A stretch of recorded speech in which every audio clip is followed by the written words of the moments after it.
pela graça do Senhor, estamos mais uma vez aqui, reunidos. Me alegro muito em rever os irmãos, estar com a igreja do Senhor, é um tempo muito bom. E de ver irmãos também que geralmente eu só vejo em encontro geral, porque os grupos caseiros são distantes um do outro, então em 30 dias você acaba vendo vários irmãos, mas muitos irmãos você acaba não vendo e tem a oportunidade de ver aqui. Então me alegro também pela oportunidade de rever os irmãos. Mas eu quero compartilhar uma palavra com os irmãos e desejo que essa palavra, espero que essa palavra fale ao nosso coração, Alguém já disse que pregar é muito perigoso, Essa fala não é minha, mas alguém já disse que pregar é muito perigoso.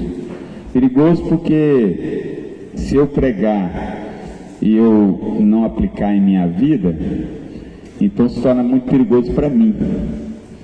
Mas também é perigoso para a congregação, porque se a congregação ouvir a palavra do Senhor e não mudar, ela se torna perigoso para a congregação. Mas muito mais do que perigoso, a palavra do Senhor é necessária para nos endireitar, para nos conduzir no caminho, para nos trazer de volta, alinhar, também para nos animar, que a palavra do Senhor, ela não traz só advertências, e ela não traz só apontando problemas e consequências, mas também a palavra do Senhor, ela traz ânimo, porque ela mostra que nós pertencemos a um Deus vitorioso, vencedor, e nós participamos dessa vitória de Cristo Jesus, eu quero meditar na palavra que está em Ezequiel, no capítulo 37, do versículo 1 até o versículo 14. Profeta Ezequiel, capítulo 37, versículo de 1 até o versículo 14. A palavra do Senhor diz: veio sobre mim a mão do Senhor, Ele me levou pelo Espírito do Senhor e me deixou no meio de um vale que estava cheio de ossos, e me fez andar ao redor deles, e eram muito numerosos na superfície do vale, e estavam sequíssimos. Então me perguntou: filho do homem, acaso poderão reviver estes ossos? Respondi: Senhor, tu sabes. Disse-me ele: profetiza esses ossos e diz-lhes: ossos secos, ouvi a palavra do Senhor. Assim diz o Senhor Deus a estes ossos: eis que farei entrar o Espírito em vós e vivereis. Poreis tendões sobre vós, farei crescer carne sobre vós estenderei pele e porei em vós o Espírito e vivereis, e sabereis que eu sou o Senhor. Então profetizei segundo me for ordenado. Enquanto eu profetizava, houve um ruído, um barulho de ossos que batia contra ossos, e se ajuntava cada osso ao seu osso. Olhei, e eis que havia tendões sobre eles, e cresceram as carnes, e se estendeu a pele sobre eles, mas não havia neles o Espírito. Então ele me disse: profetiza ao Espírito, profetiza, ó filho do homem, dize-lhe: assim diz o Senhor Deus, vem dos quatro ventos, ó Espírito, e assopra sobre esses mortos, para que vivam. Profetizei como ele me ordenara, e o Espírito entrou neles, e viveram, e se puseram em pé, um exército sobremodo numeroso. Então me disse: filho do homem, esses ossos são toda a casa de Israel. Eis que dizem: os nossos ossos se secaram, e pereceu a nossa esperança, estamos de todo exterminados, Portanto, profetiza e diz-lhe: assim diz o Senhor Deus: eis que abrirei a vossa sepultura, e vos farei sair dela, ó povo meu, e vos trarei a terra de Israel. Saberei que eu sou o Senhor, quando eu abrir a vossa sepultura, e vos fizer sair dela, ó povo meu. Porei em vós o meu espírito, e vivereis, e vos estabelecerei na vossa própria terra. Então sabereis que eu, o Senhor, disse isso e o fiz, diz o Senhor. Meus queridos, nós estamos diante de um livro profético de Ezequiel, um livro que não é de fácil compreensão, porque é um livro que utiliza de muitas figuras, é um livro que utiliza de muitas alegorias, mas esse texto aqui talvez seja um dos textos mais fáceis de compreensão, não porque nós temos a capacidade ou facilidade de compreensão, mas é porque o próprio Senhor, Ele dá a visão e o próprio Senhor explica o que é essa visão. Então não há uma necessidade específica de uma interpretação, porque Deus dá a visão e Deus explica o que Ele quer com essa visão, qual é o sentido dessa visão. E como toda palavra do Senhor, ela é profética, a palavra do Senhor, ela tem poder de Gênesis a Apocalipse, ela sempre aponta para Cristo Jesus. Não há nada, absolutamente nada nas Escrituras que ela não aponte para Cristo Jesus. Como disse, se eu não me engano, Spurgeon, creio que é ele que falou isso, se eu não me engano, que se ele não encontrar em qualquer parte das Escrituras um caminho que leva a Cristo, ele mesmo faria esse caminho. Porque toda palavra que não aponta para Cristo Jesus, ela está falha na sua proclamação e na sua pregação. Porque toda a Escritura, ela conduz a pessoa de Cristo Jesus.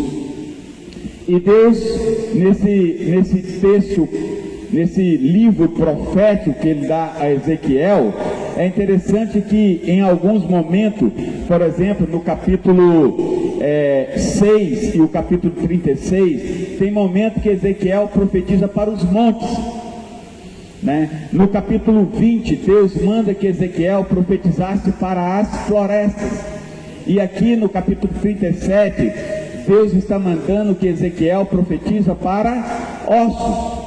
E Ezequiel agora está diante de uma profecia, diante de ossos. Só para os irmãos compreenderem um pouco e se localizarem no tempo e no espaço dessa profecia, Ezequiel, ele é um profeta contemporâneo do profeta Jeremias.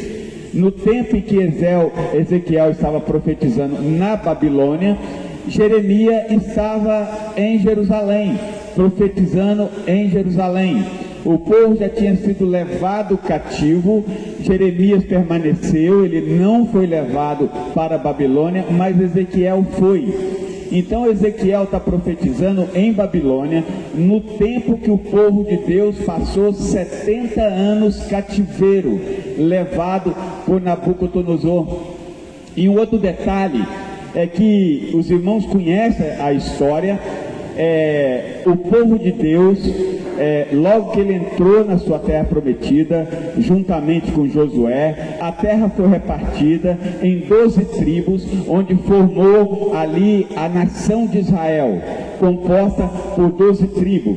E durante centenas de anos, esse povo, essa nação de Israel, composta por 12 tribos, eles não tiveram reis. Deus levantou 20 juízes, um deles mais conhecido aqui de todos foi Sansão. Sansão foi um dos juízes, mas teve 20 juízes que conduziam o povo de Deus. À medida que Deus tinha necessidade, ele levantava um juiz para cuidar do seu povo, livrar o seu povo. Depois, mais para frente, algumas centenas de anos, nós tivemos o primeiro rei de Israel, que foi Saul. Saul foi o primeiro rei. Depois nós tivemos Davi, e depois de Davi nós tivemos Salomão. até o reinado de Salomão, os 3 primeiros reis, a nação era uma só, era uma nação em Israel, composta de 12 tribos, sem divisão. Mas depois de Salomão, quando veio seu filho Roboão para reinar no lugar do seu pai, Salomão, o povo de Deus foi dividido em 2 reinos. Então, um reino ficou com a descendência de Davi, que é o reino de Judá, juntamente com a tribo de Benjamim, e no norte ficou as outras 10 tribos, formando o reino do norte. Só que no ano 700 e pouco, creio que 723, mais ou menos, antes de Cristo, essa nação, essa tribo do norte, esse reino do norte, composta por 10 tribos, ela foi dizimada, ela foi levada cativeiro pelos assírios, e ela desapareceu. Ela se pulverizou ali no meio de outras nações, e não ficou somente Judá e Benjamim. Todo o reino norte foi levado escravizado pela Assíria, e nunca mais eles retornaram para Israel. Eles desapareceram. Mais de 100 anos depois, Nabucodonosor levou cativo a tribo de Judá e Benjamim, que era o reino sul. E agora, neste momento que Ezequiel está profetizando, essa tribo de Judá, juntamente com a tribo de Benjamim, ela agora está sendo cativa, ela está cativeira em Babilônia. Então, quando Ezequiel está profetizando, ele está profetizando dentro de um momento que o povo de Deus como nação não existe mais. Ezequiel é um profeta que está falando a um povo que continua sendo o povo de Deus, mas que perdeu a sua condição de nação, porque não existia mais ninguém. A tribo do norte já havia se dissipado há mais de 100 anos atrás, e agora Judá e Benjamim, que representavam o povo de Deus, também está cativeiro em Babilônia, e passaram 70 anos, e Ezequiel, ele é um desses exilados. Ezequiel, ele profetiza dentro de Babilônia. Então, no mesmo tempo que Daniel, Azarias, Misael e Ananias, que é chamado depois pelo nome babilônico de Sadraque, Mesaque, Abidnego, vocês conhecem a história, que foi levado à fornalha, e Daniel foi jogado na cova dos leões, vocês conhecem essa história. Ezequiel é um profeta que está em Babilônia, no mesmo tempo dessas pessoas que eu citei aqui. Eles são contemporâneos, estão vivendo ali em Babilônia. E Deus, ele quando chama Ezequiel para profetizar, Ezequiel está morando junto ao rio Quebar, e ele está ali profetizando. Isso aí, podemos ver isso, os irmãos não precisam abrir, podem ficar mais confortável, mas o versículo 1 de Ezequiel diz assim: aconteceu no 30º ano, no 5º dia do 4º mês, que estando eu no meio dos exilados, junto ao rio Quebar, se abriram os céus, e eu tive visões de Deus. Então Ezequiel foi levantado profeta, morando em Babilônia, junto ao rio Quebar, e o livro de Ezequiel vai narrar diversas visões que Deus dá a ele.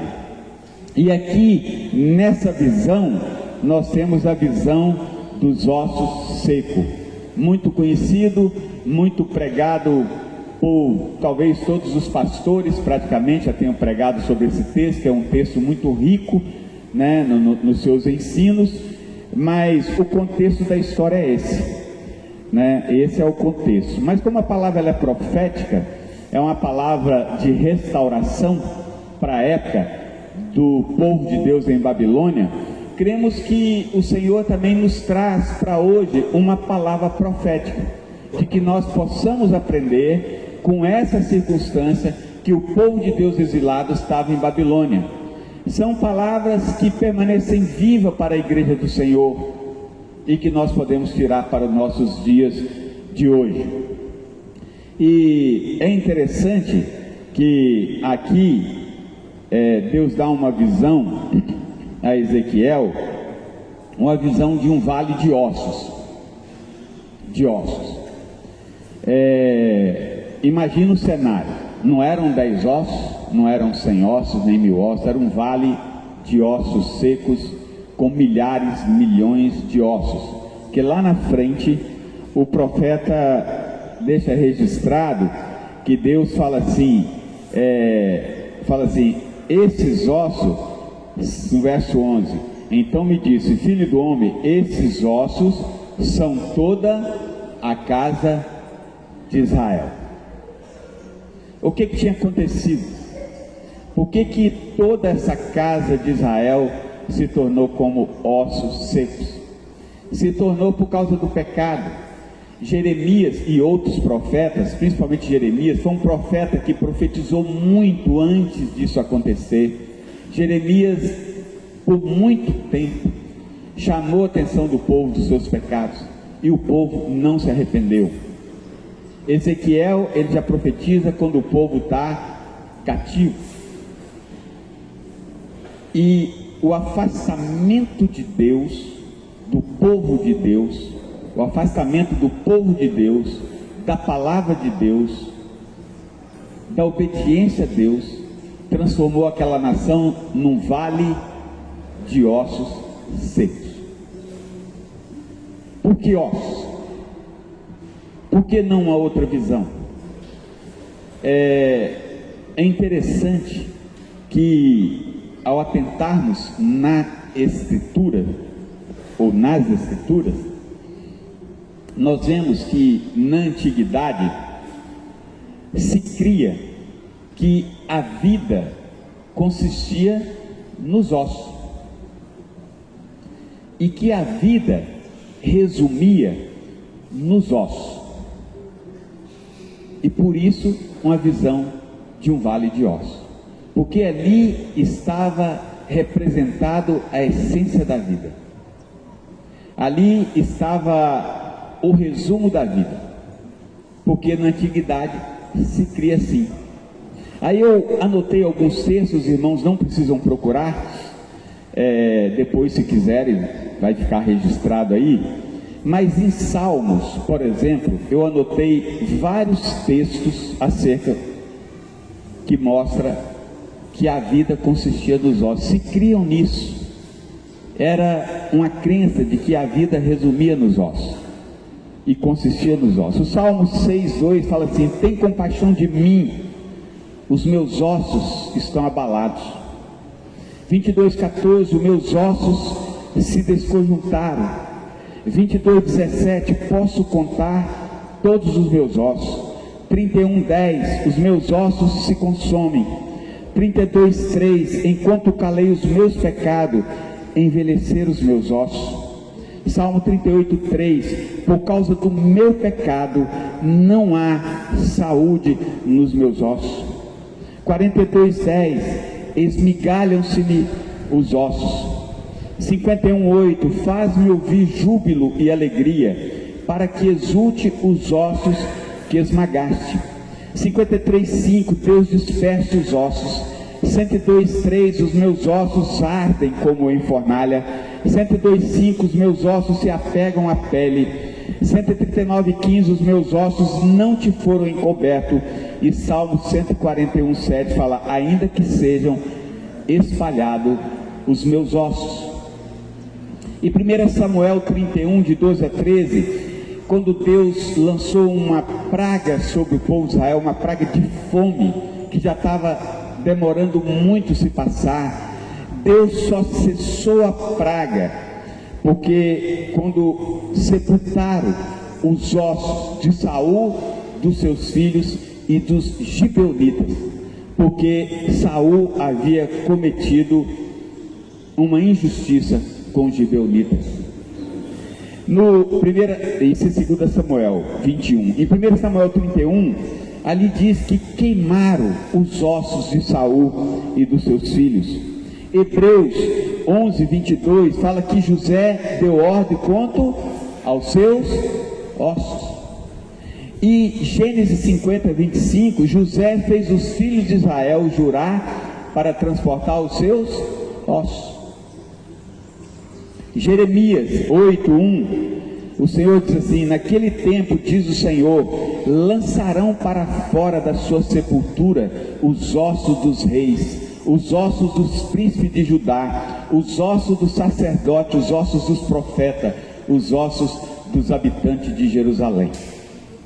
E no Evangelho de João, com relação a Jesus, está escrito assim: e isso aconteceu para se cumprir essa escritura, que nenhum dos seus ossos será quebrado. Então, os ossos representavam a essência da vida. Tudo se resumia nos ossos. Na antiguidade, eles queimavam os ossos, eles quebravam os ossos, sepultavam os ossos ou espalhavam os ossos. Mas é interessante nessa visão que aqui não tem nenhum osso queimado, não tem nenhum osso quebrado, não tem nenhum osso sepultado.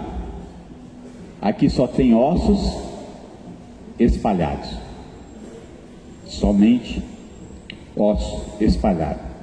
O que poderíamos tirar de proveito para nós, como igreja do Senhor, diante de um momento que o povo de Deus estava vivendo em Babilônia? Primeiro ponto que eu quero destacar é que, uma observação antes do ponto, é que o vale é um lugar em que todos nós vamos passar. Com certeza, aqui nessa congregação, nesse auditório, existe aqui pessoas que já passaram pelo vale e já provaram o vale. Existem pessoas que estão no vale, talvez você esteja passando por um vale, e existem aqueles que ainda vão passar por o vale, mas todos nós passaremos por um vale, ou por mais do que um vale. Ninguém escapa do vale. É no vale que Deus nos prova, que Deus nos testa, que Deus nos purifica. Então, nesse vale, um ponto que nós podemos tirar para a nossa vida é que Deus, quando Ele nos leva para o vale, Ele não nos leva para nós vermos o que nós queremos ver, mas Ele nos leva para mostrar aquilo que nós precisamos ver. Você nota que o profeta Ezequiel não foi de escolha dele ir para o vale. Ele diz no versículo 1: veio sobre mim a mão do Senhor, e Ele me levou pelo Espírito do Senhor e me deixou no meio de um vale que estava cheio de ossos. Então não foi ele que optou. Com certeza nós gostamos de lugares belos. Ninguém aqui quer visitar um vale de ossos secos, né? Um cemitério a céu aberto, uma cena de terror. Esse texto aqui daria um filme de terror. Imagina Ezequiel no meio daquele vale, onde Deus fala assim: esse vale é toda a casa de Israel, desde das primeiras 10 tribos que foram dispersas pelos assírios, como as outras 2 tribos, é toda a nação. Então aqui são milhões de ossos. Eu posso imaginar que se Ezequiel estivesse no meio, com certeza, como Deus faz ele andar pelo vale, nós vamos ver aqui no verso 1 que ele fala assim, no verso 2: e me fez andar ao redor deles. E Ezequiel teve que passar por esse vale. Imagina se Ezequiel estivesse no meio daquele vale, e ele olhasse para o norte, para o sul, para o leste, para o oeste. Aonde ele olhasse, ele só ia contemplar ossos, caveiras, pé, tórax, mão, tudo espalhado. Quem gostaria de estar num vale desse? Um vale de horror, de morte, de sequidão, de falta da presença de Deus? Mas o Senhor, quando nos leva a um vale, Ele não nos leva para mostrar o que nós queremos ver. Deus quer fazer nós enxergarmos o que Ele quer nos mostrar. Deus, Ele não tem interesse em nos agradar. Deus, Ele tem interesse em nos restaurar. Talvez você esteja aqui hoje necessitado de uma restauração. Eu não conheço o coração de vocês, conheço vocês, mas eu não sei o interior de vocês, o que tem. Como vocês não me conhecem assim a ponto de sondar o meu coração, mas é possível que talvez você esteja passando por um momento que você necessita de uma restauração de Deus, e o vale, ele é um local onde Deus mostra que para Ele tudo é possível. Tudo é possível. Ezequiel, quando ele olha aqueles numerosos ossos, ele não fala que os ossos estavam secos. Ele fala mais do que isso. Ele fala, estavam sequíssimos. Sequíssimos. Não há esperança, não há vida, não há ressurreição, não há restauração. Mas no vale, Deus mostra que tudo para Ele é possível. Talvez você esteja vivendo um vale e que você não consegue enxergar, mas Deus te mostra nesse vale que para Ele tudo é possível. Não há nada impossível para Ele. Ainda que fosse um vale cheio de ossos sequíssimos, Deus, Ele está no controle de todas as coisas. Deus governa cada detalhe. A Bíblia diz que Jesus fala que nem um passarinho cai sem do conhecimento de Deus. Jesus diz assim: olhai para as aves dos céus, que não semeiam, não plantam, não ajuntam em celeiro, todavia vosso Pai as alimenta, e vós valeis muito mais do que essas aves. Então, no vale, Deus nos mostra que tudo para Ele é possível. Davi, no Salmo 23, ele registra: ainda que eu ande pelo vale da sombra da morte, não temerei mal algum, porque tu estás comigo, a tua vara e o teu cajado me consolam. Mas normalmente, quando nós estamos numa situação dessa, e creio que para todos nós, ou talvez para a maioria de nós, o vale se torna um lugar de aflição, um lugar de espanto, onde nós ficamos entristecidos, abatidos. Nós queremos sair logo desse vale. Nós não temos prazer no vale. Mas só que Deus, Ele quer nos fazer andar pelo vale. Que da nossa vontade, na nossa tristeza, no nosso espanto, na nossa aflição, o que nós mais desejamos é sair rápido do vale. Mas quando Deus fala para Ezequiel, no verso 2, ele diz assim: e me fez andar ao redor dele. Quando nós estamos num vale, Deus quer que nós andemos por ele. Então isso demanda um tempo, e esse tempo pertence a Deus, não pertence a nós. Precisamos buscar no Senhor o que Ele quer nos ensinar nesse tempo, o que em nós necessita da sua restauração. Precisamos buscar em Deus a sensibilidade para ouvir a sua voz, para que Ele mostre onde nós estamos errando, o que nós estamos faltando, qual é os nossos problemas, nossos pecados, pecados na carne, pecados no espírito, frieza de Deus. Então nós precisamos andar por esse vale, e o Senhor, Ele não nos leva no vale para que nós venhamos morrer no vale. O propósito de Deus, quando leva os seus filhos, seu servo a passar por um vale, não é para você morrer no vale, é para que você seja restaurado. Deus tem um propósito para você. E o que é que o profeta vê? Ele vê ossos sequíssimos e numerosos. Talvez a sua vida hoje seja seca e Deus quer te restaurar. Segundo, que Deus nos leva para o vale é para mostrar que a última palavra é dele. Se você está passando problema na sua saúde, quem diz a última palavra sobre a sua saúde não é o médico, é o Senhor que diz a última palavra. Se você tem problema no seu casamento, não é os irmãos ou o pastor que vai dizer a última palavra, é o Senhor quem diz a última palavra.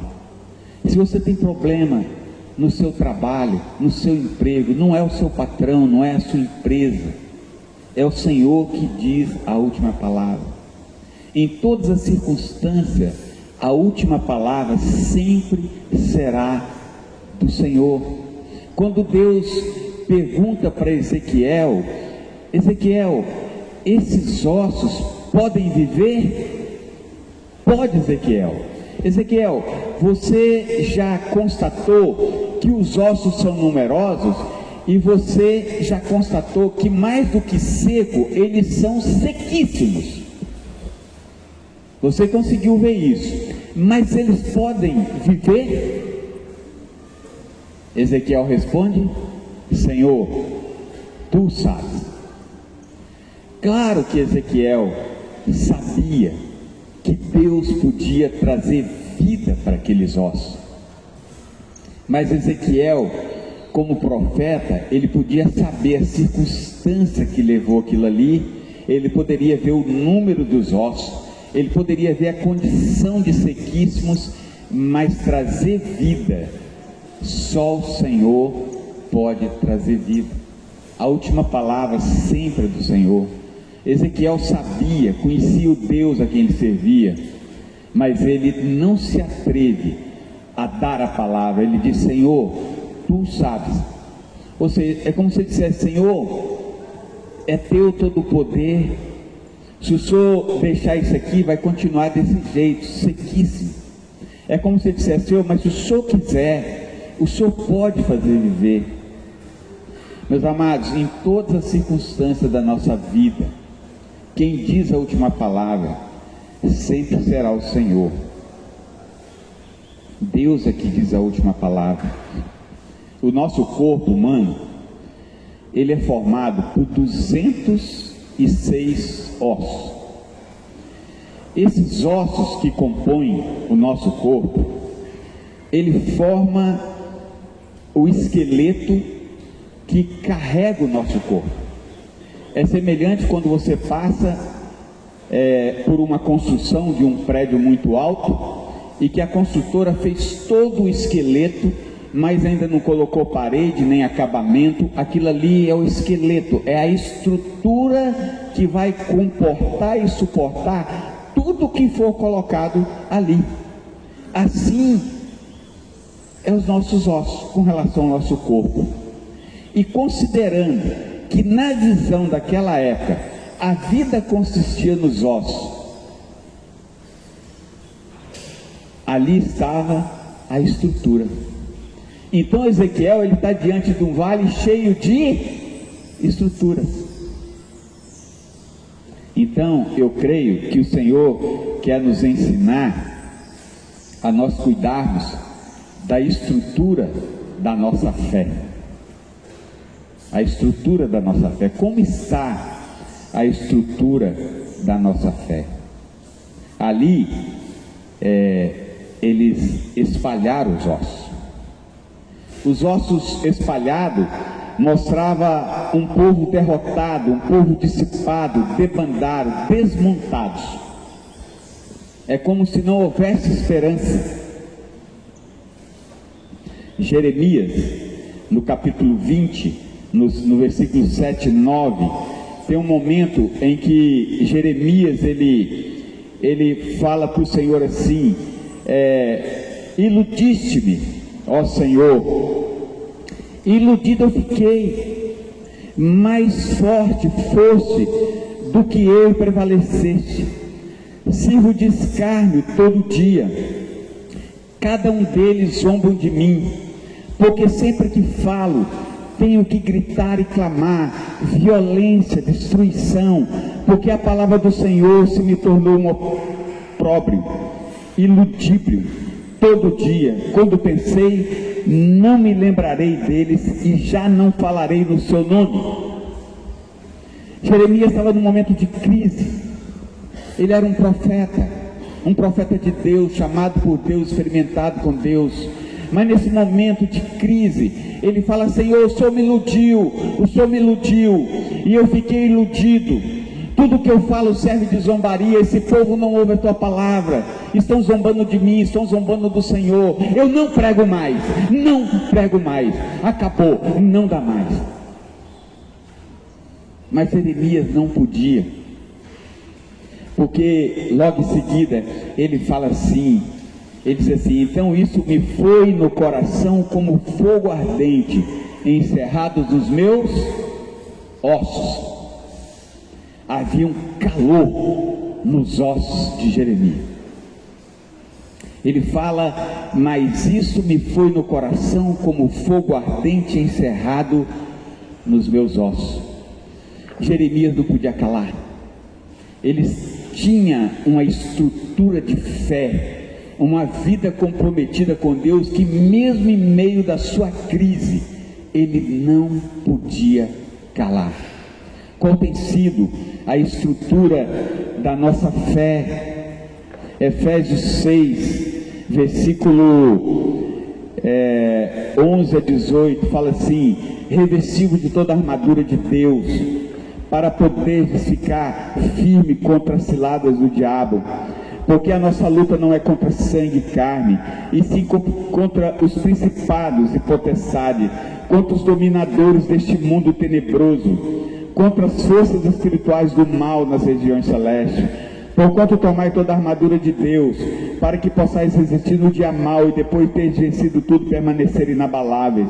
Estais, pois, firmes, cingidos com a verdade, e vestidos-vos da couraça da justiça.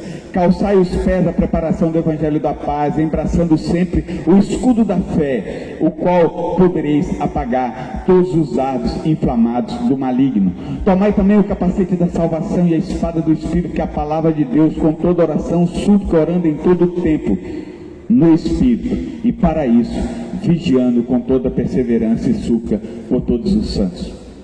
Como tem sido a nossa estrutura de fé?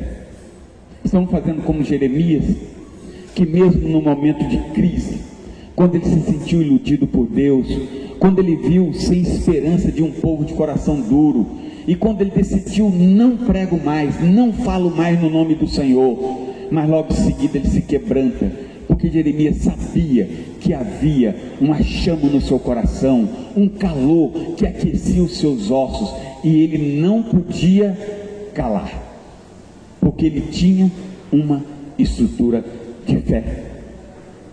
A escritura fala que, embraçando sempre o escudo da fé. A fé é o escudo que nós podemos defender contra todas as setas inflamadas do maligno. E isso é todo dia. O maligno vai lançando as suas setas inflamadas todos os dias nas nossas vidas, e nós precisamos embraçar o escudo da fé. Nós precisamos fundamentar na palavra, que é a espada do Espírito, que é a palavra de Deus, e bem como toda a armadura do Senhor.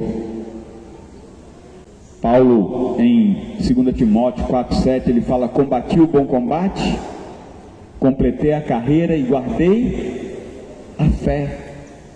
É a única coisa que Paulo fala que ele guardou. A única coisa. Paulo fala: eu combati o bom combate. Paulo, você conhece a história de Paulo? Um homem que se converteu, era perseguidor da igreja, teve tantos embates na sua vida, tantos açoites, tanto sofrimento, tanto trabalho, afadigado no seu ministério, e no final de tudo ele diz: combati o bom combate, completei a carreira e guardei a fé.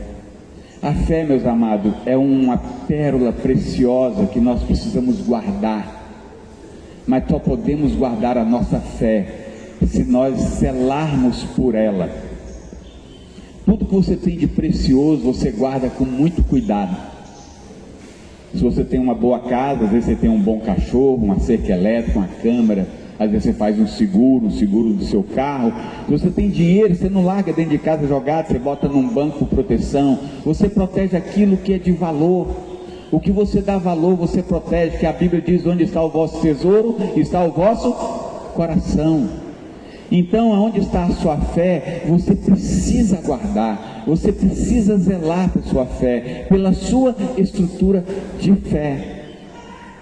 Talvez os seus ossos não foram queimados, talvez não foram quebrados, e talvez não foram sepultados, mas talvez hoje você esteja com seus ossos espalhados, a sua estrutura de fé está abatida, comprometida, mas eu creio que o Senhor quer trazer uma palavra de restauração para você na manhã desse dia. Deus nos leva para o vale, Ele nos leva para o vale para mostrar que a palavra dele restaura. Meus queridos, a palavra do Senhor tem poder para restaurar. Há quantos de nós, às vezes, temos nos afastado dessa palavra? Como tem sido a palavra do Senhor no seu dia a dia, na sua família, com seus filhos, sua esposa, você, na sua casa? Se você não tem família cristã, você é sozinho ali, como tem sido o seu tempo com o Senhor? O que você tem feito das Escrituras? Você tem tido tempo com as Escrituras? Pois as Escrituras, ela tem poder de restauração. Deus pode restaurar os seus ossos pela palavra. Aí o que Deus fala com o profeta? Pode viver? Deus pergunta para Ezequiel: Ezequiel, pode viver esses ossos? Pode viver? Aí Ezequiel fala: Senhor, tu sabes. Então profetiza, porque a palavra tem poder para restaurar. Então profetiza. Ezequiel, eu fico imaginando a cena, né? A gente vai desenhando uma cena em nossa mente, e algumas partes das Escrituras a gente acaba tendo muita imaginação, principalmente nas palavras proféticas, cheias de símbolos, de alegorias e de figuras. Mas eu fico imaginando Ezequiel diante daquele vale enorme, como se fosse um mar de ossos, aonde ele olhasse todo ao seu redor, só via ossos. E quando Deus pergunta a ele: Ezequiel, pode viver esses ossos? E ele fala: Senhor, tu sabes. Aí Deus fala para ele: então profetiza. Eu imagino que Ezequiel deve ter enchido o pulmão de ar. Não havia recurso como caixas iguais a essa que nós temos, não havia alto-falante nem microfone. Eu imagino que Ezequiel encheu o pulmão e deve ter gritado com toda a força, e gritou: ossos secos, ouvi a palavra do Senhor. Eu imagino que aquele som de Ezequiel ecoou sobre aquele vale: ossos secos, ouvi a palavra do Senhor.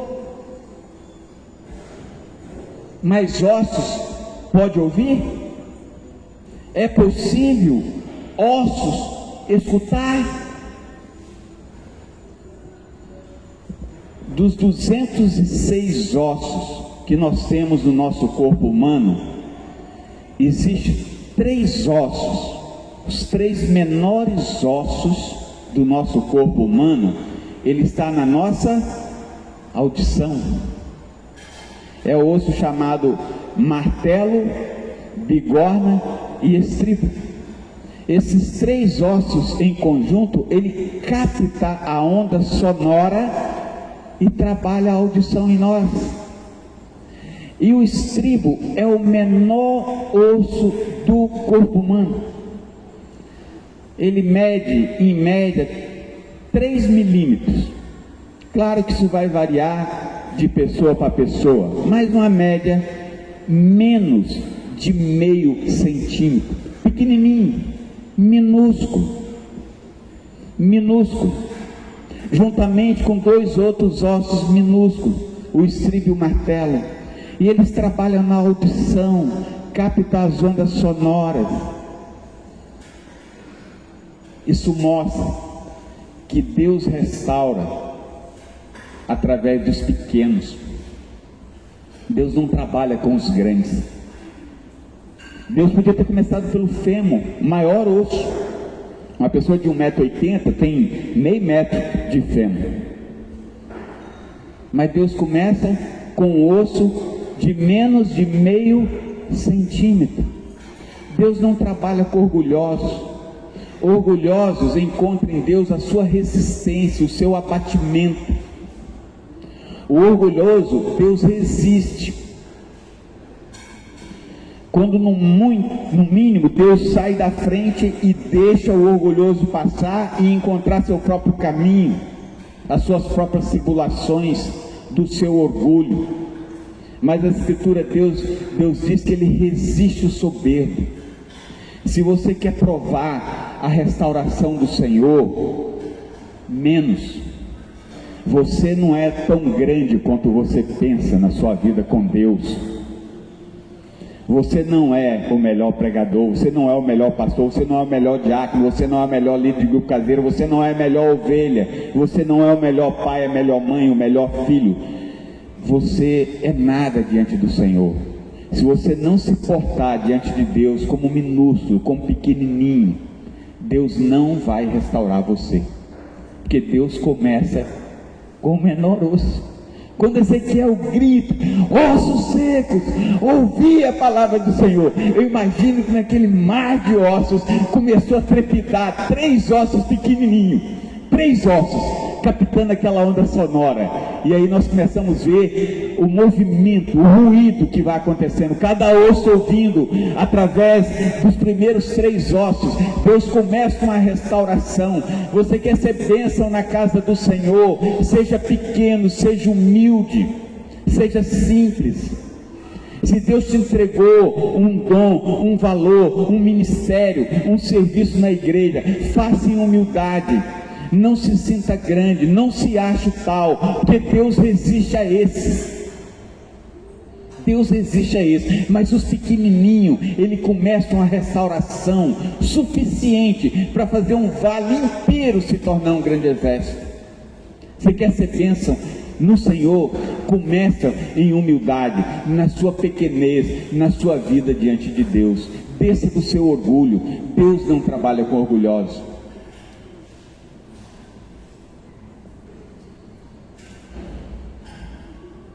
Deus podia ter começado pela visão, afinal de contas, o osso precisava de olhos. Mas 1 Coríntios 5,7 fala que nós não andamos por vista, nós andamos por fé. Romanos 10,17, que a fé diz que a fé vem pelo ouvir.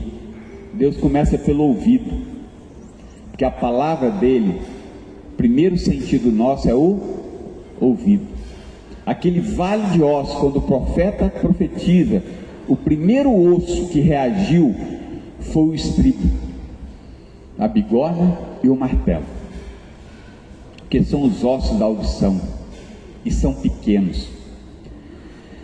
É interessante que toda a ação de Deus é contrário à mente humana. Jesus, Rei dos Reis, Senhor do Senhor, que prometido para herdar o trono de Davi, nasce numa manjedoura. Rei nasce em manjedoura? Filho de carpinteiro.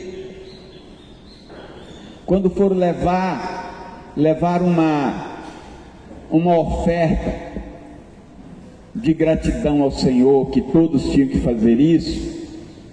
Se uma pessoa fosse pobre e não tivesse condição de dar nenhum cabrito,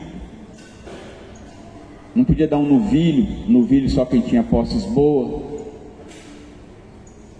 não podia dar uma ovelha era caro. Então aos pobres Deus determinou que desse 2 pombinhos, uma rolinha. Qual foi a oferta de José e Maria quando apresentaram Jesus, o Rei dos Reis, Senhor do Senhor, Criador dos céus e da terra, sustentador de tudo e de todos? O nosso mestre deu uma rolinha de sacrifício. É tudo o contrário.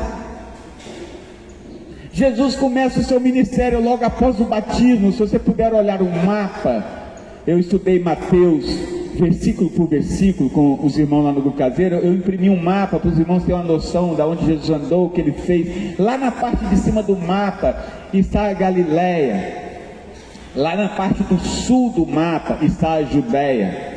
Jesus nasce na Judéia, em Belém, mas logo em seguida ele é perseguido, vai para o Egito. E quando ele volta, José fica com medo, porque Herodes tinha morrido, mas o filho dele tinha assumido o rei. Ele vai morar na Galileia, lá em Nazaré. Só que lá era lugar desprezível, era lugar de gente pobre. A classe alta, os ricos, estavam na Judéia. A elite religiosa, política e social morava na Judéia. Galileia, até Filipe uma vez perguntou, um dos discípulos de Jesus, por acaso, porventura, pode vir alguma coisa boa da Galileia? Com quem diz, Jesus, vem alguma coisa boa da Galileia? Jesus, Senhor dos senhores, foi criado lá na Galileia. Por isso que ele é chamado de Galileu, por isso que ele é chamado de Nazaré. Ele nasceu em Belém da Judéia, lá embaixo, mas foi criado, sua vida toda praticamente passou na Galileia. E o ministério dele, praticamente quase todo, aconteceu na Galileia.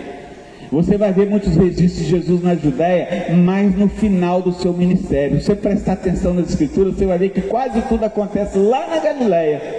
Depois ele desce ali para ser batizado, ele é batizado ali com 30 anos, volta para Galileia, e uma vez ou outra ele aparece na Judéia, mas o tempo todo pregando ali na Galileia, aos arredores, em outras cidades fora de Israel. E os seus últimos dias, sim, ele foi muito presente na Judéia. Mas Jesus, toda a graça de Deus, toda a manifestação de Deus, ela é contrariamente humana.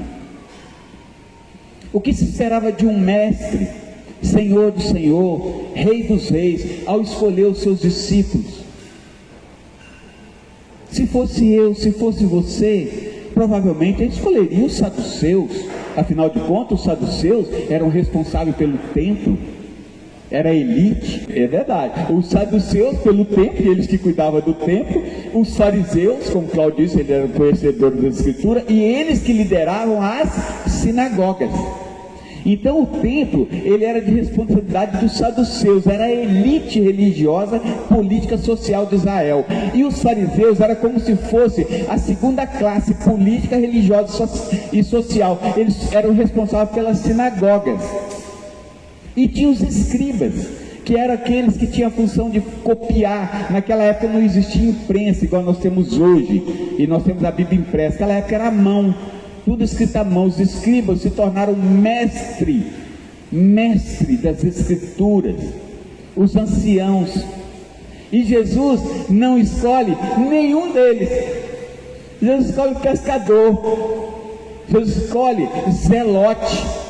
Zelote era um tipo de guerrilheiro que viviam brigando lá, fazendo guerrilhas lá contra Roma. E Jesus escolhe um zelote para ser discípulo dele. Aí você olha para aquela turma de discípulos de Jesus, nós como homens devemos olhar assim, mas que turminha ruim que Jesus escolheu. Que turminha, com tanta gente, com tanto príncipe em Israel, com tantos líderes.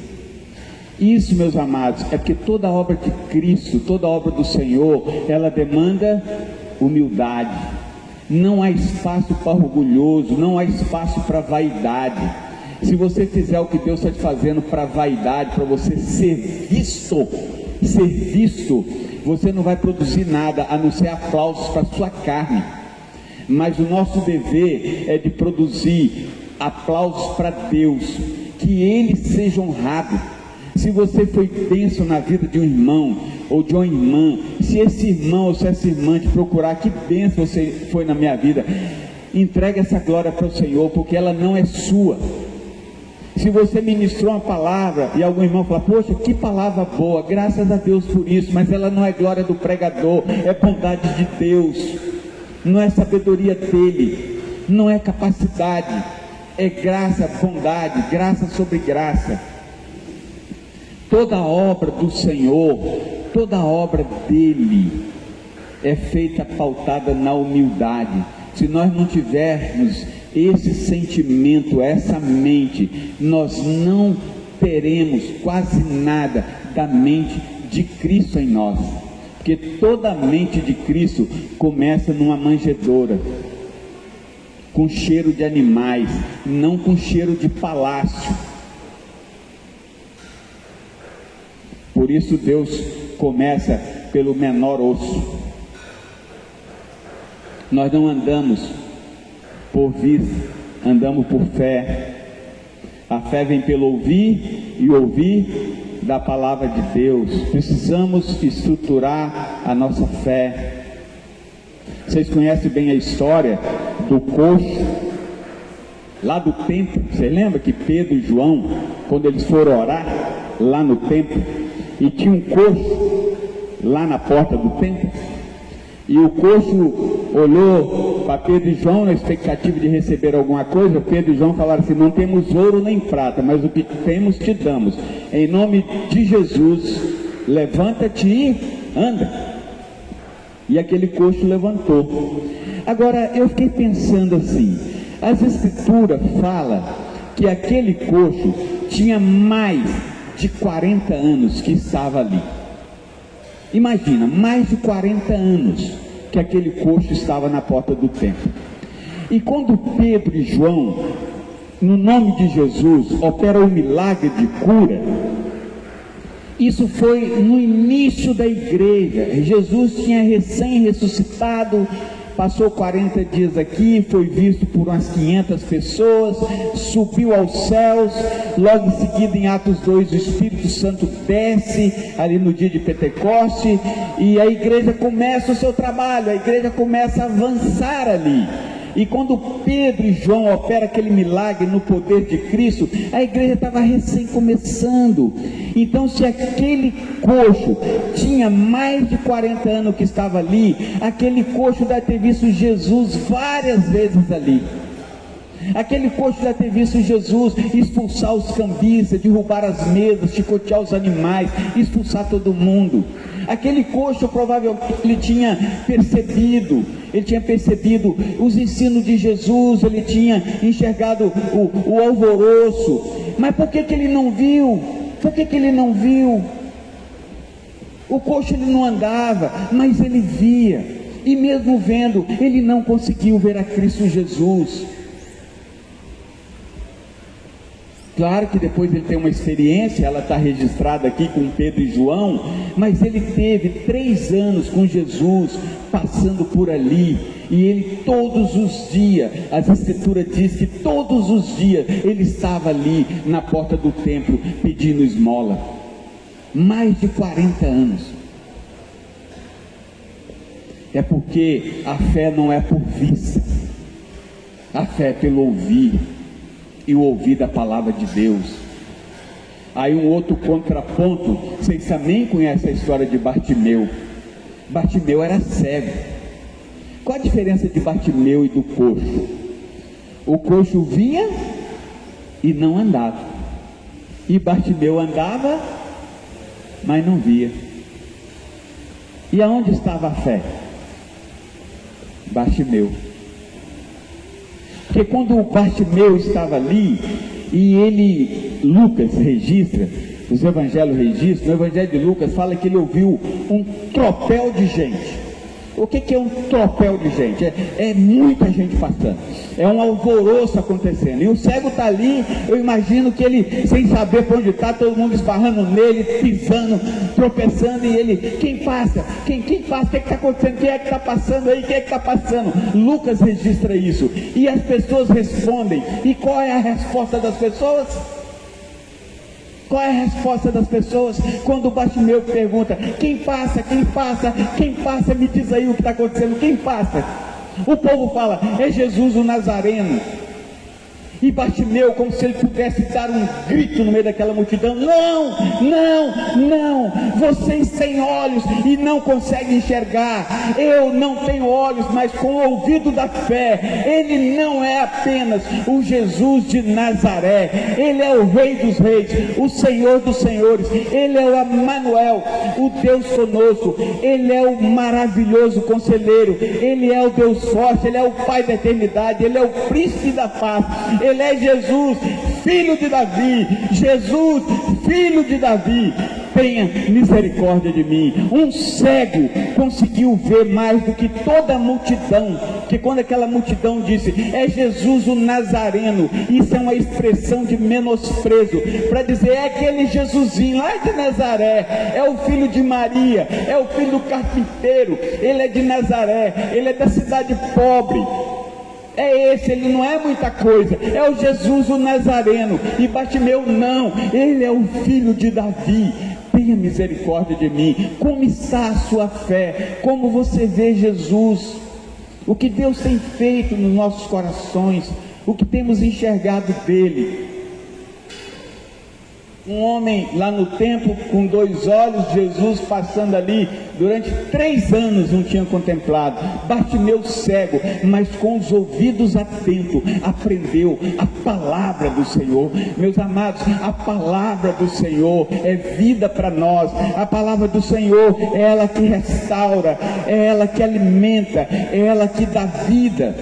Então, pregue a palavra, leia a palavra, se alimente da palavra, não contente menos do que a palavra.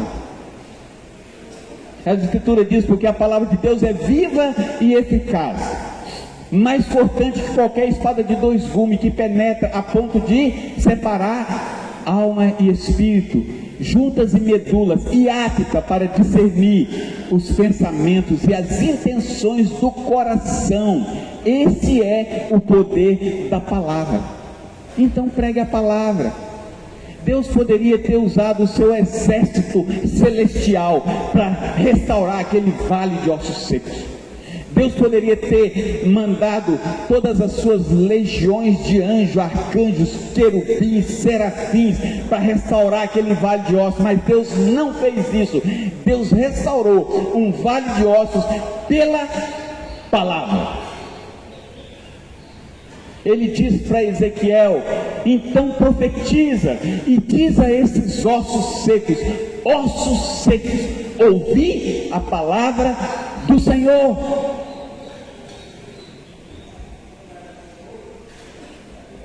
O que temos feito dessa palavra, meus irmãos? Ela tem sido alimento? Tem te desafiado? Tem te transformado? Tem mudado o seu coração ruim? Ou você acha que o seu coração é bom? Jeremias fala que coração é enganoso, mais perverso do que qualquer coisa. Quem poderá conhecê-lo? Seu coração não é bom. O meu coração não é bom. Bom é o que Deus produz em nós. E a restauração e a vida dele está aqui na sua palavra. Porque a palavra de Deus é viva e eficaz, mais cortante que qualquer espada de 2 gumes, que penetra a ponto de separar alma e espírito, junto e medula, e apta para discernir os pensamentos e as intenções do coração. Isso está em Hebreus 4:12. Então, pregue a palavra. Pregue a palavra. Se alimente da palavra. O versículo 7 fala assim: então profetizei segundo me for ordenado, e enquanto eu profetizava, houve o que houve? Um ruído. Então profetizei segundo me for ordenado, e enquanto eu profetizava, houve um ruído. Houve uma reação. Houve uma reação.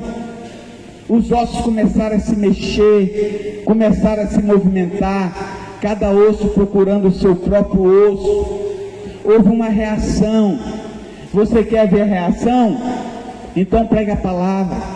Quer ver reação nos seus familiares? Pregue a palavra. Quer ver reação nos seus filhos? Pregue a palavra. Há pais que não pregam a palavra para os seus filhos, não traz o ensino, não traz o exemplo. A casa está seca da palavra de Deus e depois perde seus filhos muitas vezes por falta da palavra. A palavra é alimento. Você quer ver reação? Pregue a palavra. E nem sempre precisa que a profecia se complete e Deus já vai fazendo a obra enquanto ela é profetizada. Porque o profeta diz assim: enquanto eu profetizava, houve um ruído. Ou seja, ele nem tinha feito a profecia completa. Ele começou a profetizar e os ossos começaram a se mexer. Amados, muitas vezes a gente quer ver a obra pronta no estalar de dedo. É verdade que Jesus transforma água em vinho numa palavra só. É verdade que Jesus ressuscita um morto numa palavra. Mas nem sempre é assim. Muitas vezes Deus trabalha no processo. O ruído vai acontecendo, a reação vai acontecendo. Então cuide dos seus filhos, pregue a palavra no seu lar. Não falte com a palavra. A palavra vai trazendo reação. Vai trazendo reação.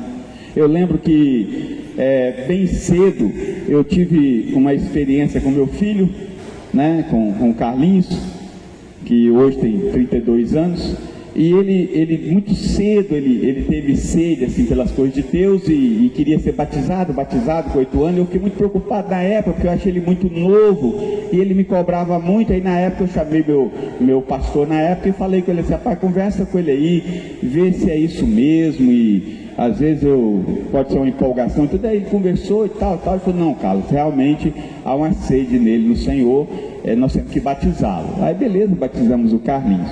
E aí depois tive Sara, né, diferente de 12 anos, é difícil a gente ministrar a palavra sem expor os filhos, né, e Sara foi demorando a ter uma reação com Deus, né, fez 8 anos, 9 anos, 10 anos, já 11 anos, e eu não via nada, né? Sempre ali com os irmãos, muito alegre, participando de tudo, envolvida com tudo, com a gente, mas eu não conseguia ver nada, e aquilo me incomodou muito. E um dia eu conversei com um amigo meu de outra localidade, um pastor de outra localidade, que de vez em quando a gente se fala por telefone, a gente tem uma amizade. Aí eu expliquei isso para ele, ele falou: Carlos, fica tranquilo, eu conheço vocês, Chile, vocês estão fazendo a obra, vocês estão fazendo o que tem que ser feito. Então continue fazendo, Deus vai dar o fruto no tempo certo. Aí eu aquietei meu coração, fiquei quieto, continuamos seguindo a nossa caminhada. E um certo dia eu estava em casa lendo um livro no sofá, era de noite. Os irmãos que já foram na minha casa sabem que eu moro de frente para uma avenida muito movimentada. Ali passa muito carro o tempo todo, a noite toda, é uma avenida de muito movimento. E era de noite, eu estava no sofá lendo um livro e de repente eu ouvi um barulho de uma batida, aquele impacto assim, mas era um impacto que não era a batida de um carro no outro carro, era um impacto assim, ou atropelou um animal ou atropelou uma pessoa, que o som é diferente. Aí quando deu aquele impacto assim, eu corri na varanda e vi um homem estirado, sangrando, um carro todo amassado. Chile e Sara vieram na mesma velocidade, olharam aquela cena. Aí eu desci rapidamente na intenção de ajudar em alguma coisa, mas não podia fazer nada, a não ser ficar ali aguardando, ajudando, sinalizar, ou se possível, se precisar de mim, tipo assim, estou aqui. Aí veio a ambulância, veio a polícia. fazer a ocorrência e tudo, e o homem estava vivo ainda, porém muito ofegante, sangrando, mas meio desacordado, assim, meio praticamente todo desacordado e sangrando. Aí ele foi levado, isso demorou um pouco, eu subi. Aí quando eu subi, eu não vi mais Sheila e Sara, estava no quarto, né? E naquele momento lá no quarto já era muito comum, é muito comum, né? Sheila estar no quarto com Sara. E Sheila, a prática dela de todos os dias no quarto, antes de dormir, ter um tempo com Sara. Sempre fez isso. E para mim era normal essa rotina. Eu subi, tomei meu banho, me ajeitei e fui para o quarto esperar a Sheila, como sempre. Sheila ficava lá 15 minutos, 20 minutos com Sara, depois ia para o quarto e a gente dormia. Aquele dia passou 15 minutos, 20, meia hora, uma hora, hora e meia, 2 horas, eu já estava irritado, né? Porque eu já estava ficando de madrugada, quase 1 hora da manhã, e nada de Sheila vir. E eu percebi que havia conversa, mas eu nunca fui no corredor botar o ouvido para ouvir, isso eu não faço, nunca fiz. E fiquei na minha, mas já meio irritado com aquela situação, pela demora. Aí quando o Sheila entrou, eu já falei meio no tom de bronca: poxa, mas olha só a hora, que demora é essa com Sara no quarto? Ela, Carlos, a Sara ficou desesperada. Eu falei: é por causa do acidente? Ela falou: mãe, podia ter sido eu que tivesse sido atropelada e morta. Se fosse eu estava perdida, mãe. Olha só, lembra que as várias vezes que a senhora mandou: Sara, limpa a varanda, tira o cocô da varanda, eu botava jornal por cima e escondia e falava que eu tinha limpado. Mãe, lembra aquela Bíblia da senhora riscada? A senhora sempre foi cuidadosa. E a senhora me perguntou, eu falei: não fui eu. Mãe, fui eu mesmo que risquei a sua Bíblia. Aí você imagina a lista de pecado que se decorreu naquele quarto em quase 2 horas. Mas por que eu estou contando isso? Em algum momento Deus faz a palavra brotar. No caso de Sara, foi quando ela viu um homem atropelado, entendeu? E se desesperou porque estava cheio de pecado oculto, escondido do pai e da mãe, com cara de santa e de santa nada, tudo debaixo dos tapetes. Mas Deus estava fazendo desde o princípio da palavra um ruído.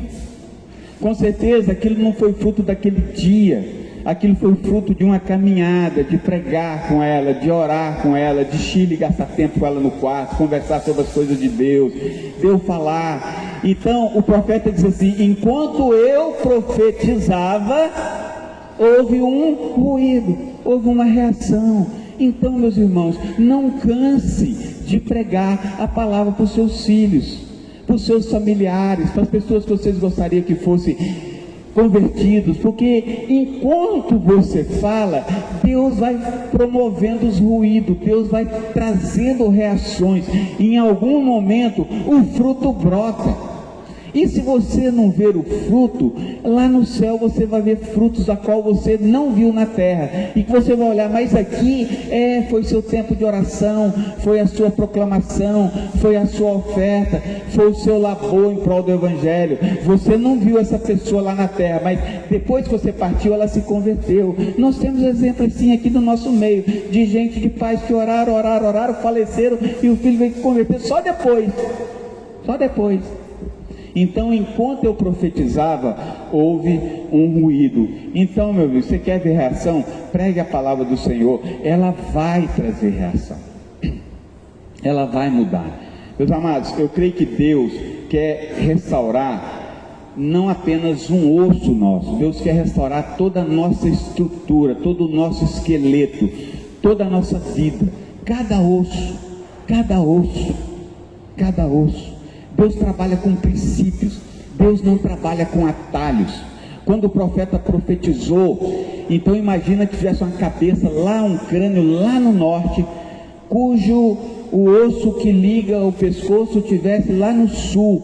Deus não emendou um crânio com o osso do pescoço de outro corpo, não, aquele osso teve que procurar o seu osso.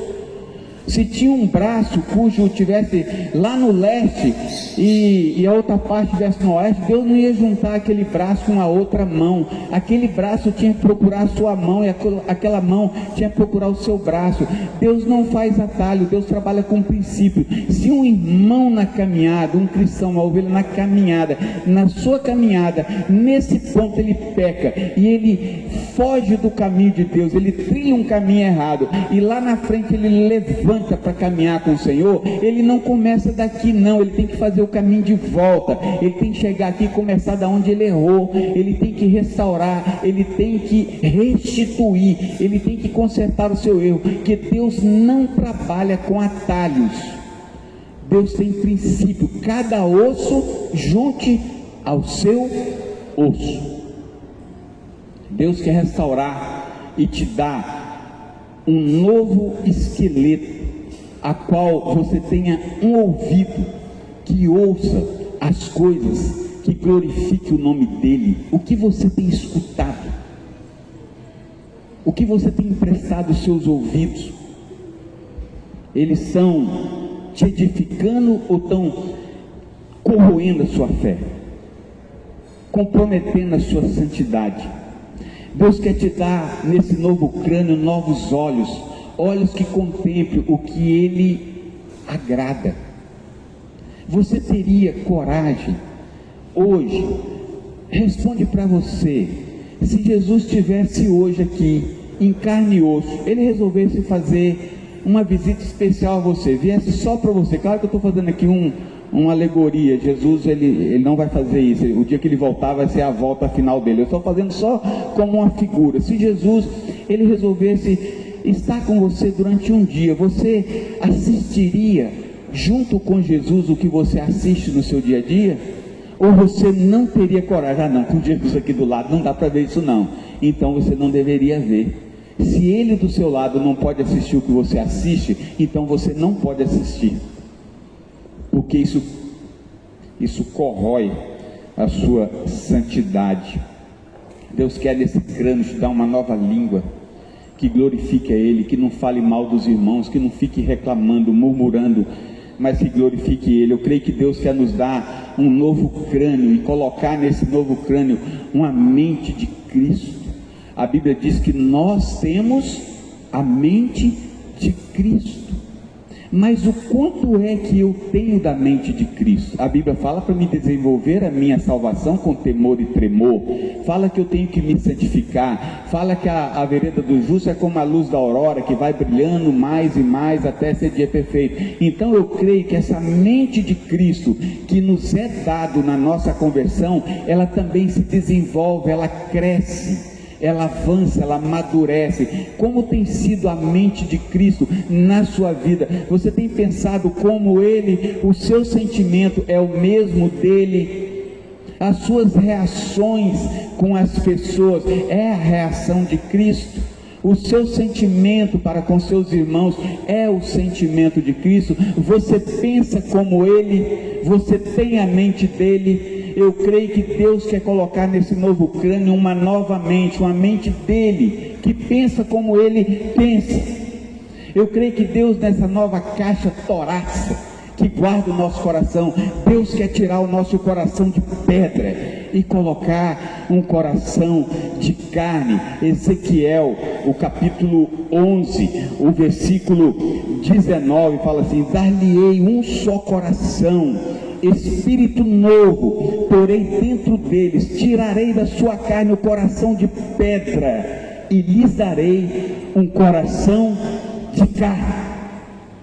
Deus quer tirar desse nosso esqueleto o nosso coração de pedra, e Deus quer dar-nos um coração de carne, um coração que é só dele, que só adora Ele, que pensa nele, que gaste tempo com Ele, que tem comunhão com Ele.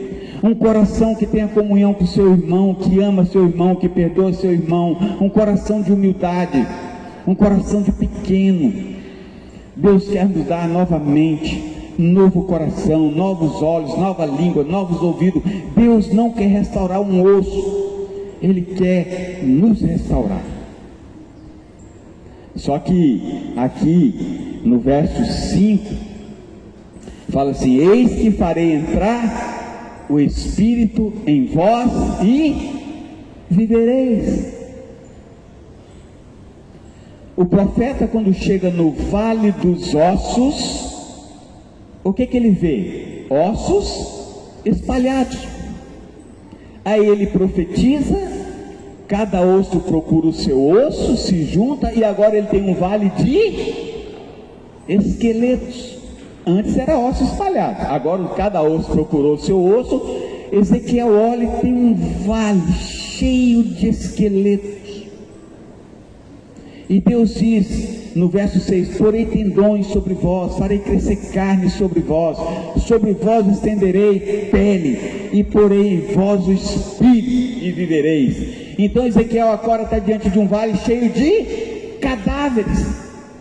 Eram ossos espalhados que se tornaram ossos, se tornaram esqueleto, e agora tem nervos, tem carne, tem pele, mas não tem vida.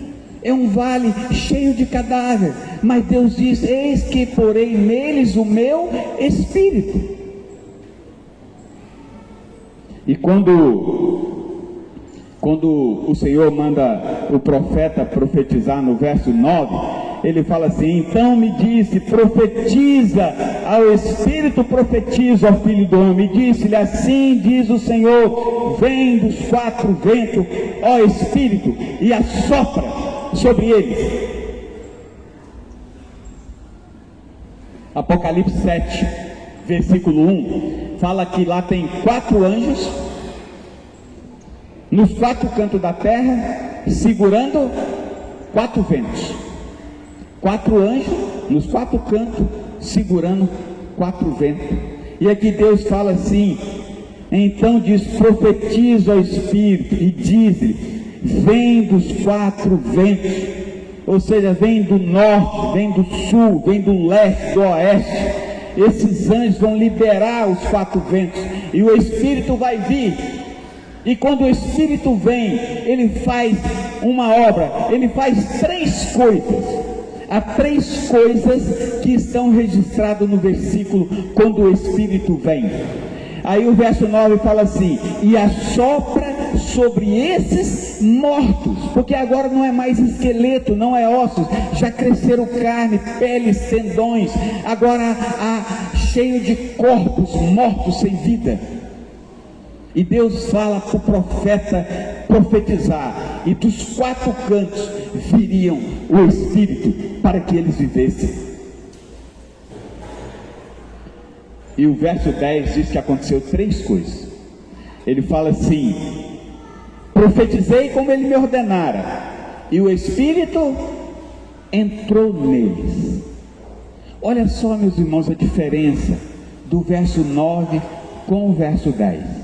O verso 9, Deus fala assim: vem dos 4 ventos ao Espírito e assopra sobre eles. O verso 10 fala que o Espírito veio e entrou neles. O Espírito, quando assopra, ele toca. Ou quantas vezes nós somos tocados pelo Espírito do Senhor? Você ouve uma música de louvor, de adoração, e você se sente tocado. Você ouve uma palavra de Deus sendo pregada, e você se sente tocado pelo Espírito. Mas uma coisa é quando o Espírito assopra, ele toca, mas quando ele entra, ele transforma. Uma coisa é o Espírito por fora, outra coisa é o Espírito por dentro. Quando Deus manda que Ezequiel profetizasse, que o Espírito soprasse, e ele profetizou, e o verso 10 fala que o Espírito veio e entrou neles. Aí o que aconteceu? 3 coisas. Primeira coisa, no verso 10: profetizei como ele me ordenara, e o Espírito entrou neles e viveram, produziu vida. Jesus disse: eu vim para que tenham vida, e vida em abundância. João 10:10.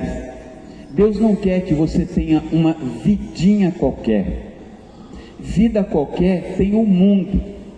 O crente em Jesus tem que ter vida e vida em abundância.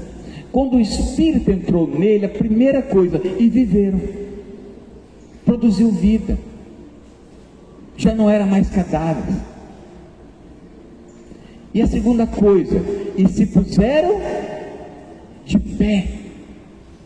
Meus amados, Deus quer uma igreja de pé. Deus não quer uma igreja deitada, cansada, acomodada nos seus próprios caprichos, nos seus próprios interesses, desanimado, sem participar. Deus quer uma igreja de pé. Posição de exército é de pé, posição de guerra é de pé. Quando Estevão estava diante daquelas autoridades judaicas, em certo momento ele fala assim: eis que eu vejo os céus abertos e o Filho do Homem de pé. Jesus estava de pé para receber Estevão. Apocalipse 7:1, quando fala dos 4 anjos nos 4 cantos, segurando os 4 ventos, fala que aqueles anjos estavam de pé. De pé é posição pronta, posição de agir. Paulo fala em Efésios 6:13: depois de terem vencido tudo, permanecedes de pé. A palavra lá está inabalável, quer permanecer em pé. Imagina um exército guerreando, cansado, final da guerra, venceu tudo, aí todo mundo se joga no chão, deita cansadão. Não, Deus quer que esteja de pé. Deus quer uma igreja de pé. Como nós temos sido como igreja do Senhor?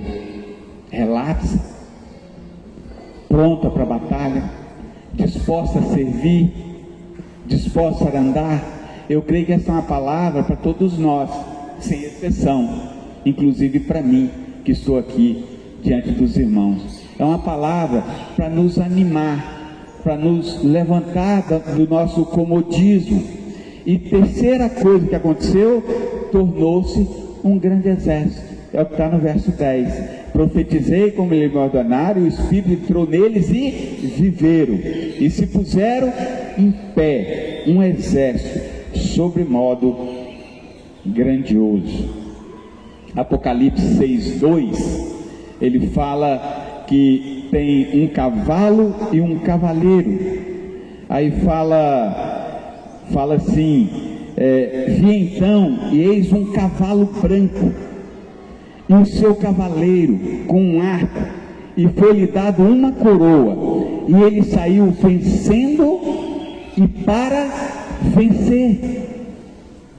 Meus amados, nós fazemos parte de um exército cujo general é Cristo, e o único general que pode garantir vitória é Cristo. Nenhum general nessa terra pode sair para uma batalha garantindo a seu exército que ele será vencedor. Nenhum general nessa terra pode sair para uma guerra na plena certeza de que ele é vitorioso. Nenhum. Mas Jesus, no cavalo branco, em Apocalipse diz que ele saiu vencendo e para vencer. Não é se ele vai vencer, é se talvez ele vai vencer. Ele saiu vencendo e para vencer, e nós fazemos parte do seu exército. E Apocalipse 19 fala que no seu manto e na sua coxa está gravado o nome Rei dos Reis e Senhor dos Senhores. E Paulo fala em Romanos 8:37 que nós somos mais do que vencedores por aquele que nos amou. Então Jesus é vencedor e nós somos vencedores. Jesus é vencedor, nós também somos vencedores. Somos vencedores porque Ele reparte a sua vitória conosco. Ele venceu e Ele reparte a sua vitória conosco. Por Ele ser vencedor, nós também somos.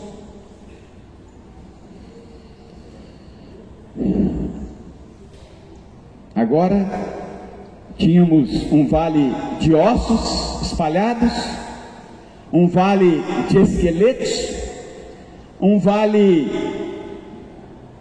de cadáveres. Agora o Espírito entra e eles se puseram em pé, um grande exército. Mas ainda falta uma coisa.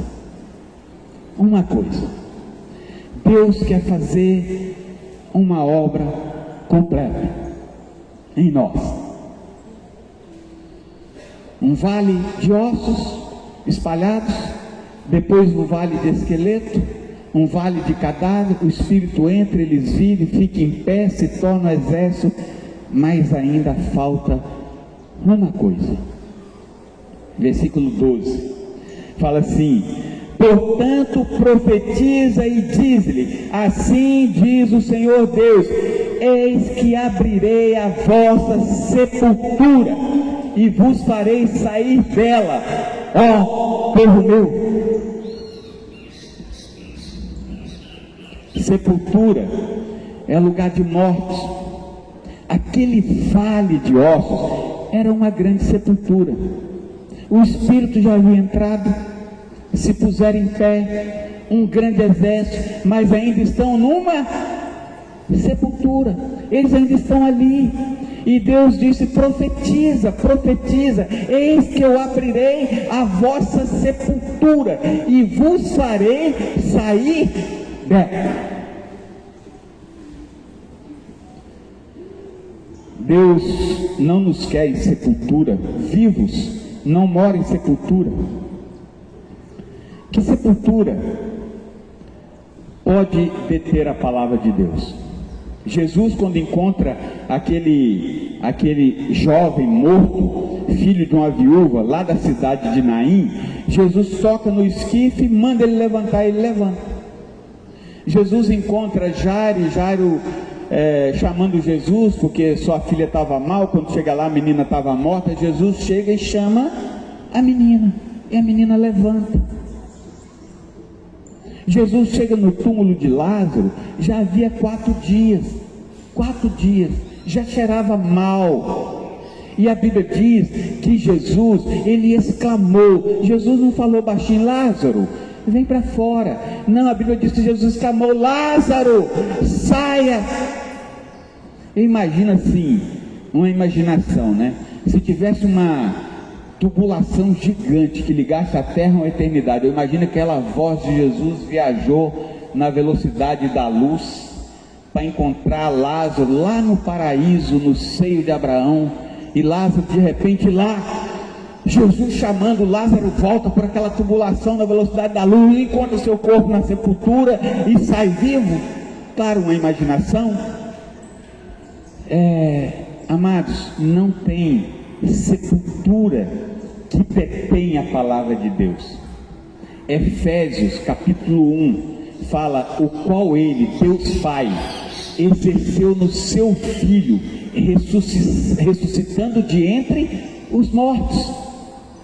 Quando o Filho de Deus estava morto 3 dias, Efésios diz que Deus, o Pai, exerceu um poder que ressuscitou Jesus dentre os mortos. Não existe, amados, sepultura que possa resistir à palavra do Senhor. Qual é a sepultura que está te impedindo? Em que sepultura você está? O que tem te detido? Pecados da sua carne, pecado no seu espírito. O que está te fazendo estar preso? Vivo, porém preso. O que adianta um exército vivo, em pé, grande, preso numa sepultura? Deus só fez a obra completa quando ele diz para Ezequiel: profetize, diz a eles: eis que eu vos farei sair da vossa sepultura, ó povo meu.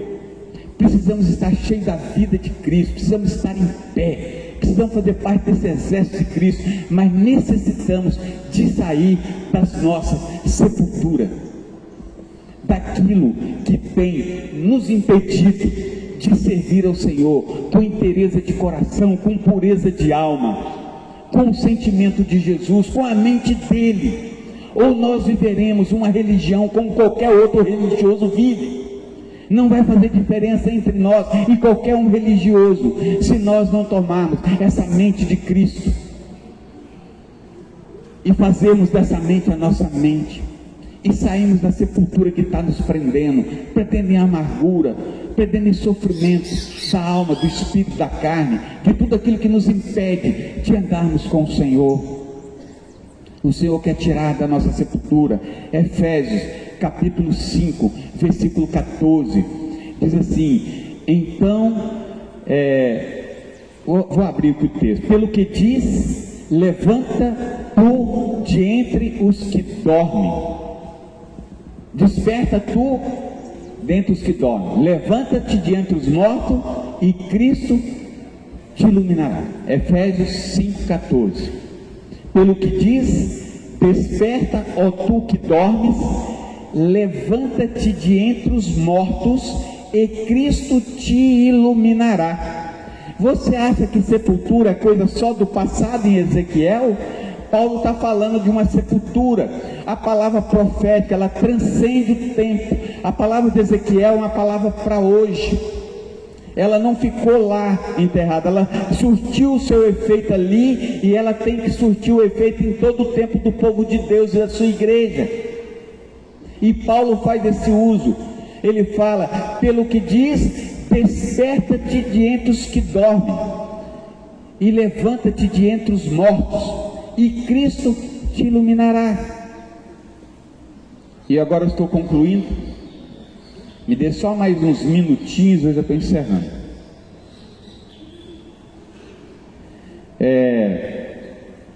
O vale, ele foi restaurado pela palavra. Deus usou somente a palavra. Aqui está a palavra que nós temos feito da palavra do Senhor. Alguém já disse que ou esse livro me afasta do pecado, ou o pecado me afasta desse livro. Ou esse livro me afasta do pecado, ou o pecado me afasta desse livro. Como tem sido a sua vida com a palavra? Jesus é a palavra, Ele é a palavra, Ele restaura. A palavra restaura porque Jesus é a palavra.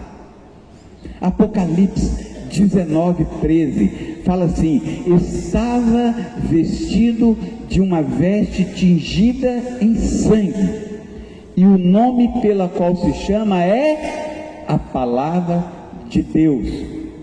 Outra tradução fala que é o verbo de Deus.